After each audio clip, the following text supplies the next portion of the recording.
Camarades, l'impérialisme, le néocolonialisme, les élèves réactionnaires, les élèves indisciplinés et paresseux, les professeurs carents, les vomissures de la contre-révolution. 2 months after seizing power, Sankara laid out the CNR's ambitious agenda for transformation. He argued that independence had done little to change the lives of ordinary people who had remained trapped in poverty and exploitation. Sankara called out the domestic enemies of progress, including the parasitic classes of reactionary forces, and rallied support among workers, peasants, and the middle class. He described the revolution as democratic and popular, aiming to eradicate imperialist exploitation and modernize the countryside. He envisioned a new state apparatus that would empower the people, with committees for the defense of the revolution playing a key role in driving this transformation. Sankara's concept of democracy focused on direct participation, but the absence of elections and representative bodies was seen as a major limitation. Despite the rhetoric of people's power, the CNR structure was criticized for not providing sufficient channels for citizens to express their concerns and ideas. Most of his speeches, including his October 1983 address, reflected Marx's influence, and he openly admired revolutions in Russia, China, and Cuba. While Sankara read widely, including the Bible and the Quran, and writings by many non-Marxist revolutionaries and other progressive thinkers, he avoided labeling his revolution as socialist or communist, recognizing upper voters under development and small working class. Instead, he framed the revolution as anti-imperialist, focused on nation building, economic development, and addressing present social issues such as widespread illiteracy, hunger, poverty, and disease. To symbolize that rebirth, the CNR changed the country's name in August 1984 during the first anniversary of his assumption of power. The territory once labeled Upper Volta would henceforth be called Burkina Faso, meaning land of the upright people. This name change symbolized a new era of integrity, pride, and African identity, with citizens now proudly known as Burkinabe. Whatever people thought of Sankara's grand ideas for the country, they soon became aware that his day-to-day conduct was markedly different from that of any previous president. At times, with theoretical symbols, he openly disdains the customary pomp and ceremony that generally come with high office. Official portraits of the president, so common in public buildings across Africa, were prohibited. Young activists were discouraged from chanting his name, and he was normally driven to meetings and public events not in a limousine, but in modest cars. Once in a week, he played soccer with his advisors and staff, and passersby could see him dressed in shorts and jersey. Such informality was designed to send the message that leaders should be modest and that, especially in such a poor country, they should not live the high life. He publicly declared all the sources of income and assets of himself and his wife. He clearly had not used his position to amass wealth. His 2 sons remained enrolled in public schools, while his wife continued to report daily for her job at the government shipping agency, where she was a transportation specialist. His parents lived in the same house they occupied before in Ouagadougou, and he also noted in an interview with a Burkinabe journalist that, "I've told those close to me that they should in no way try to profit from the fact that one of their relatives now happens to be president. Whatever they may earn, let them earn it because they've worked for it, not because they are members of the president's family. Neither my wife, nor my brothers and my sisters, nor my other relatives or my children when they grow up a little bit more."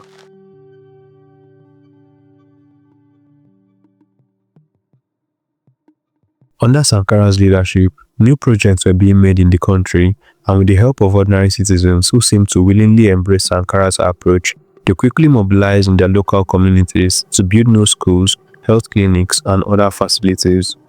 The CNR also prioritized instilling a culture of public accountability, emphasizing that state property was sacred and that civil servants were required to serve the people, not themselves.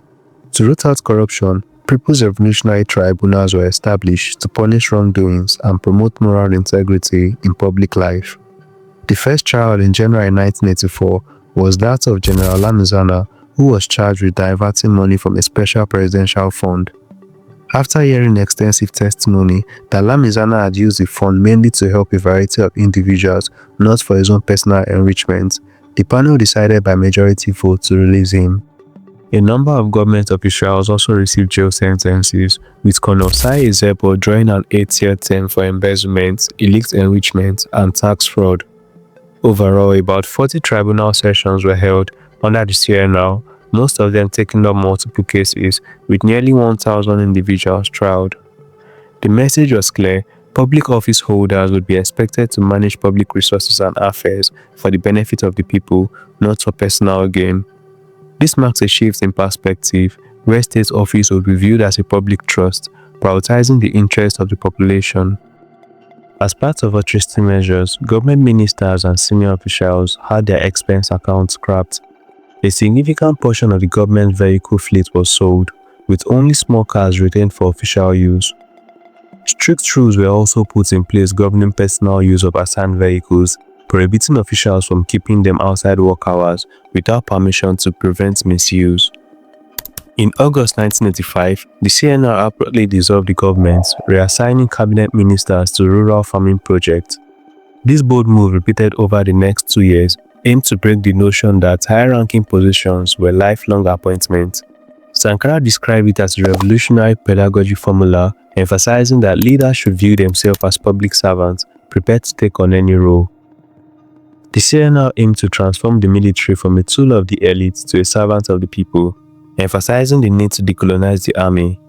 Sankara stressed the importance of educating soldiers to elevate their political and civic awareness, noting that a soldier without training is just a criminal in power.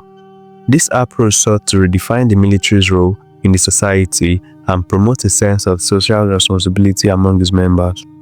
Sankara's earlier experiments in linking military training with public service and development work was made systematic. Military bases across the country started farms to grow food and raise livestock, engaged in tree planting to combat deforestation, cleaned up trash from towns and villages, and also built infrastructure and provided essential services. Aside from its practical impact, this kind of activity had an educational function to help prevent soldiers from developing superior attitude and to convince civilians that the army, alongside its usual functions, could also contribute to the country's economic advancement. The CNR envisioned a new state that would be less corrupt, more effective, and reach beyond the cities to serve the rural population. Unlike previous regimes that relied on traditional chiefs and local notables, the Sankara government sought to extend its reach and provide public services to the countryside. The Committees for the Defense of the Revolution played a crucial role in this effort, mobilizing local communities, supporting the government, and representing revolutionary power in villages, neighborhoods, and workplaces. They operated through a General Assembly, where members gathered to discuss key issues and make decisions by majority vote. These assemblies elected 9 members' bureaus to oversee activities and coordinate the higher-level bodies. Notably, the CDRs were inclusive and representative of the broader community, comprising individuals from humble backgrounds, including those who were illiterate and only spoke their local languages. The CDR also played their role in direct competition with the traditional chiefs. This was the first time in the country's post-colonial history that institutions other than the chieftaincy or council of elders existed in villages, representing at least the beginning of the shift in authority to communals. The central government itself stepped in to weaken the position of the chiefs. In December 1983, Sankara declared the abolition of all laws on the designation of chiefs and their territorial authority and stripped them of any remaining state benefits or right to collect taxes, tributes, or labor services. The CNR initiated national mobilization campaigns to tackle problems of national importance. These campaigns included volunteers, CDR activists, and civil servants. They focused on building irrigation canals in the Sohu River Valley to support agriculture and also organized people to plant millions of trees to combat deforestation and desertification. The Battle of the Rail campaign, launched in February 1985, aimed to extend the railway line from Ouagadougou to the isolated northeast. Despite the World Bank and other donor agencies considered the extension of the railway to be uneconomical and therefore declined to fund it, the Sankara government hoped to change their minds by building an additional 100 kilometers of track from Ouagadougou to Kaya through its own financing and labor mobilizations. Significant progress was made, with about a third of the distance covered within 7 months, and the track had been laid close to Kaya by October 1987.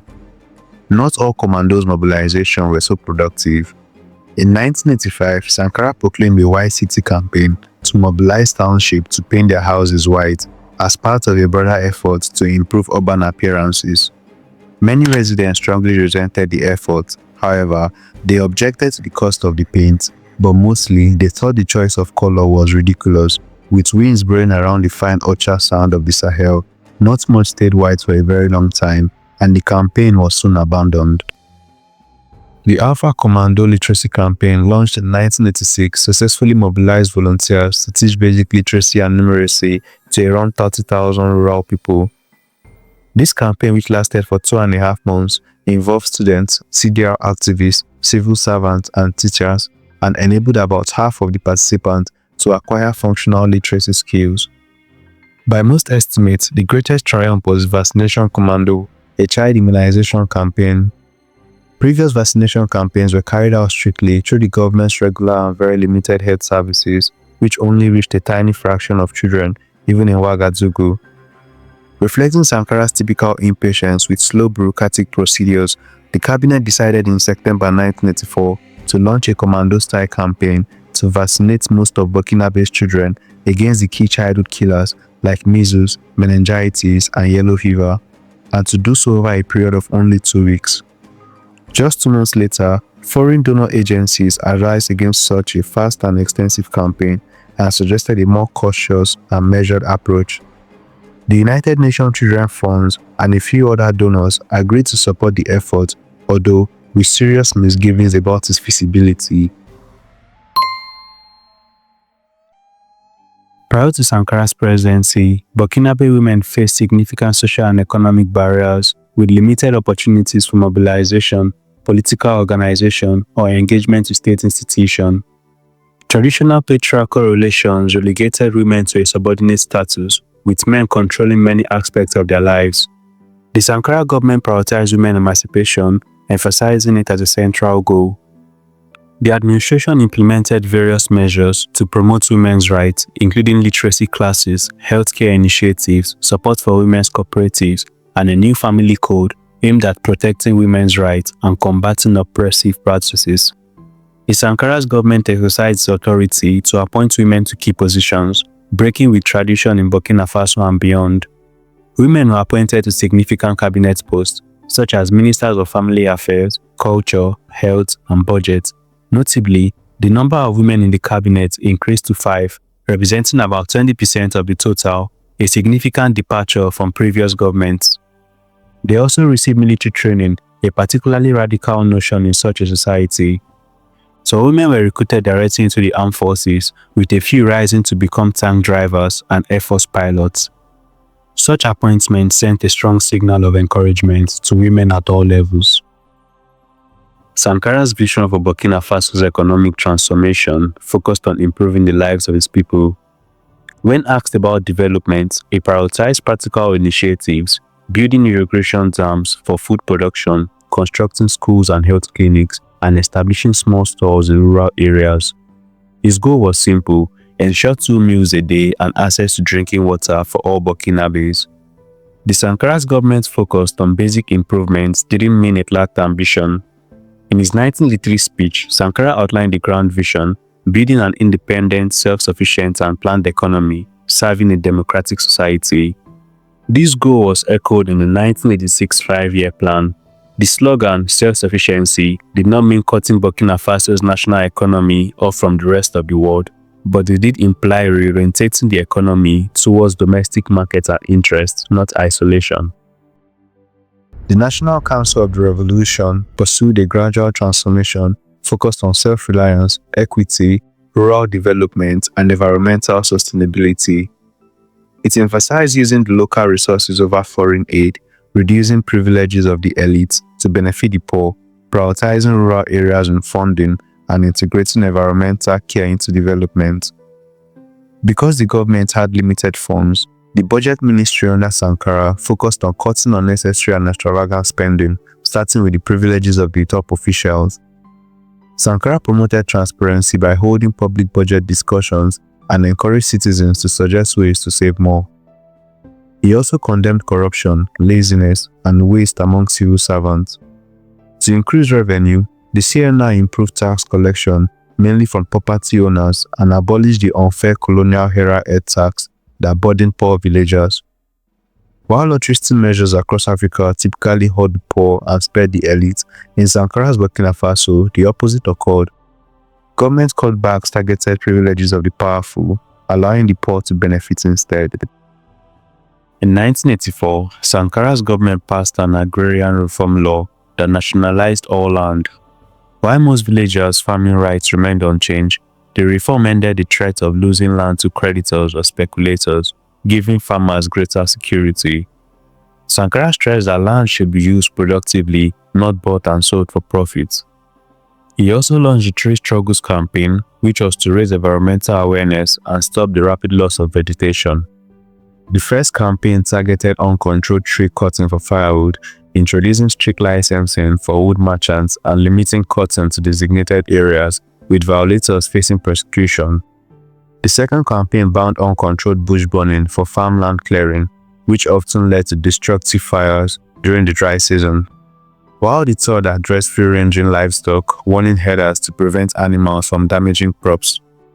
Under the slogan, "Let's produce and consume Burkinabe," Sankara's government promoted the use of local materials and encouraged citizens to buy locally made products. Industries were urged to replace import with local ingredients, such as using maize in bread and sorghum in beer. These measures boosted domestic production and created new market opportunities for local farmers.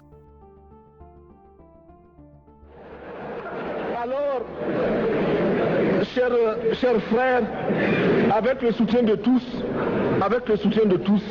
nous pourrons faire la paix chez nous. Nous pourrons également utiliser ces immenses potentialités pour développer l'Afrique, parce que notre sous-sol sont riches. Nous avons suffisamment de bras et nous avons un marché immense, très vaste, du nord au sud, de l'est à l'ouest. Nous avons suffisamment de capacités intellectuelles pour créer, ou tout au moins prendre la technologie et la science partout où nous pourrons les trouver.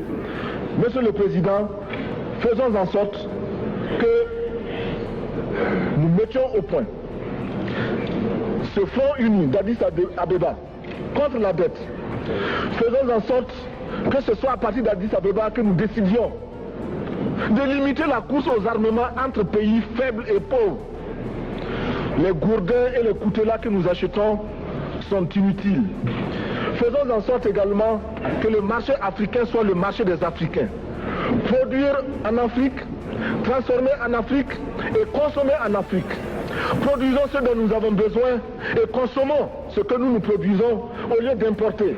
Le Burkina Faso est venu vous exposer ici la cotonnade produite au Burkina Faso, tissée au Burkina Faso, cousue au Burkina Faso pour habiller les Burkinabés. Ma délégation et moi-même, nous sommes habillés par nos tisserands, nos paysans. Il n'y a pas un seul fil qui vienne de l'Europe ou de l'Amérique. Je ne fais pas un défilé de mode, mais je voudrais simplement dire que nous devons accepter de vivre africain. C'est la seule façon de vivre libre et de vivre digne. Je vous remercie, Monsieur le Président. La patrie ou la mort, nous vaincrons.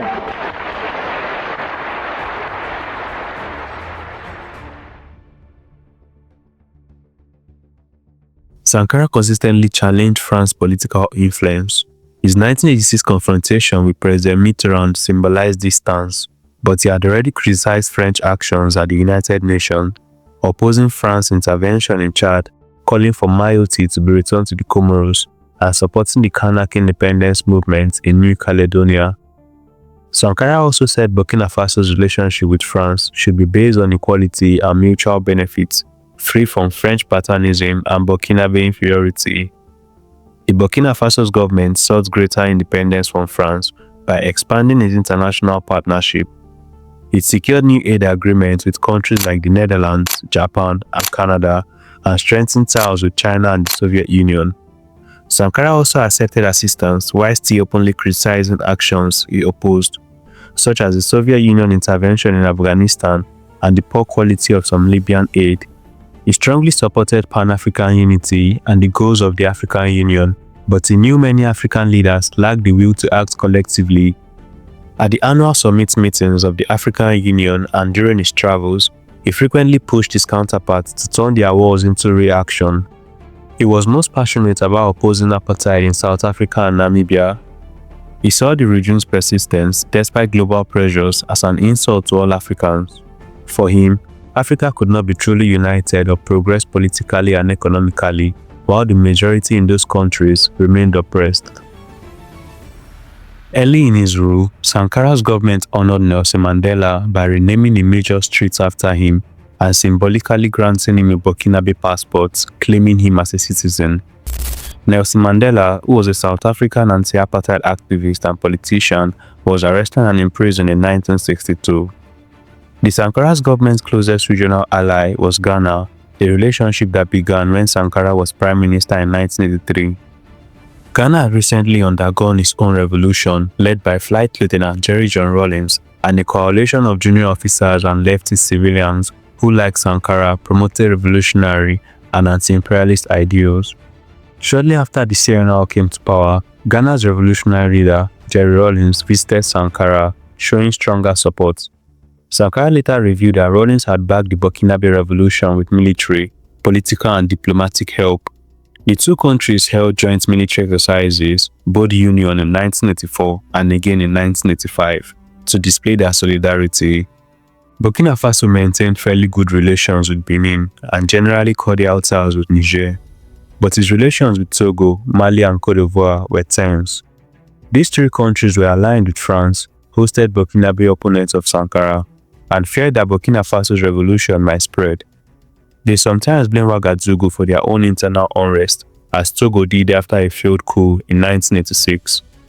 Côte d'Ivoire's government was uneasy about Sankara's revolution, partly because around 2 million Burkinabe lived in the country.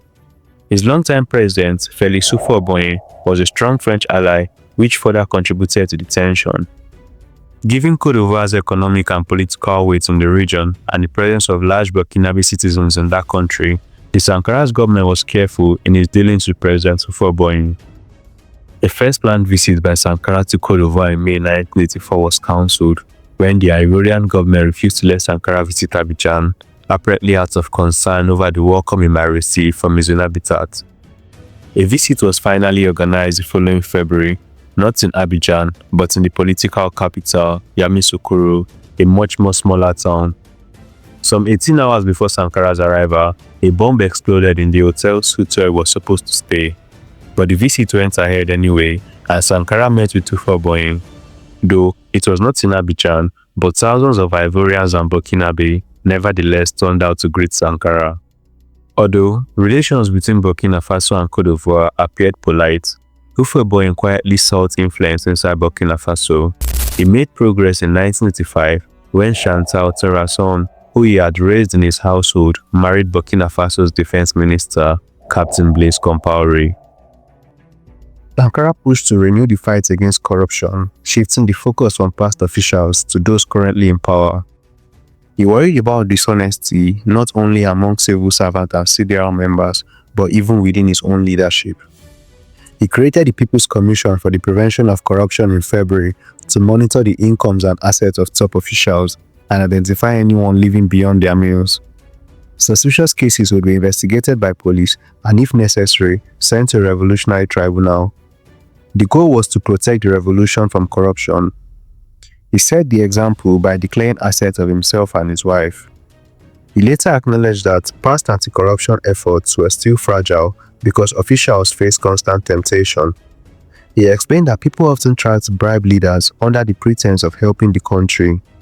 He also hoped that structures like the CPPC would keep officials honest by reminding them that they would eventually have to account for their actions. Sankara also said that he wasn't targeting anyone specifically, but his colleagues later noted that he was worried about the luxurious lifestyle of Compaoré's wife Chantal. The former Interior Minister, Ernest Odrogo, recalled that Compaoré wasn't very committed to fighting corruption and was criticized for hiding some of his wife's assets, such as an expensive gold clock gifted to her by the Côte d'Ivoire's president. Although personal ambition and corruption played roles in the events leading to Sankara's death, the coup plotters also likely relied on support from the broader groups who were unhappy with Sankara's reforms, like the social elite, major traders, land speculators, and traditional chiefs who had lost influence under Sankara's revolution. They had strong motives to see him removed. In the months before the coup, anonymous flyers circulated urging the Mosi population to oppose Sankara, portraying him as an outsider and subtly promoting Compaoré, who is of a Mosi tribe, as the preferable leader. Sankara understood that the real danger to African revolutions came from the petty bourgeoisies. On the morning of October 15, 1987, Sankara met with Bellarusome to discuss rising tensions within the leadership, especially between himself and Blaise Compaoré. He also drafted a speech calling for a purification of the CNL to address growing distrust and factionalism, but it was a speech he would never get to deliver. That afternoon, Sankara had a scheduled meeting with a small team of advisors.